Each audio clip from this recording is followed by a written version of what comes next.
At one point this season, the New Orleans Pelicans looked finished. Not injured, finished. Near the bottom of the Western Conference.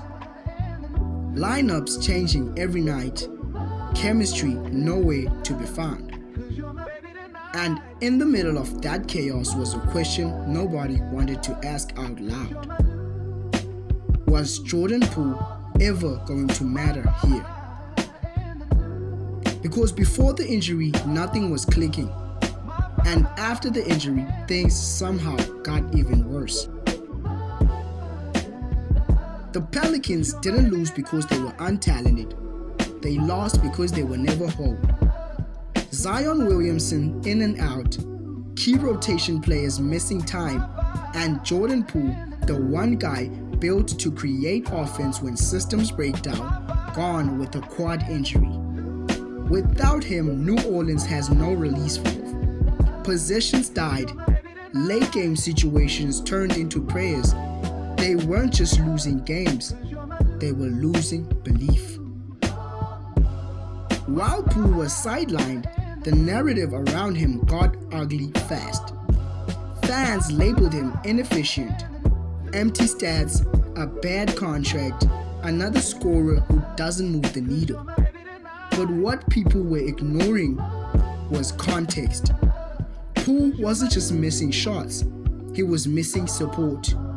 No spacing, no consistent roles.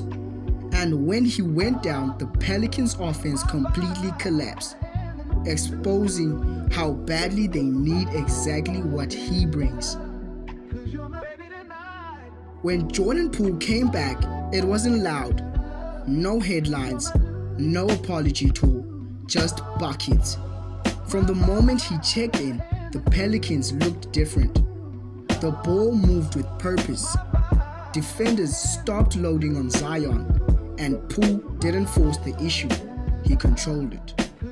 Scoring when he needed, playmaking when required, and most importantly, giving New Orleans confidence late in games. And that's when the wins followed. With Poole back in the rotation, the Pelicans went 6-1, climbing out of the early season hole and suddenly looking competitive again. Close games stopped feeling desperate. Runs didn't spiral out of control. For the first time all year, New Orleans had a player who could stabilize chaos. And that matters more than any box score. Jordan Poole's game was never meant to be clean and quiet. It's chaotic by design. Deep threes, quick decisions, defense bending confidence. And in New Orleans, that chaos finally has structure. With Zion drawing gravity and shooters spotting up, Poole doesn't have to be a Superman. He just has to be dangerous. And when he's dangerous, defenses crack. Here's the part most NBA fans are missing. Jordan Poole is New Orleans' pressure release. Every good team has one. A player doesn't need the play to work to make something happen. When sets fail, when momentum swings, when the crowd gets loud, Poole is the answer. That's why the Pelicans look calmer. That's why they close better. And that's why this run isn't accidental. This version of the Pelicans was always possible.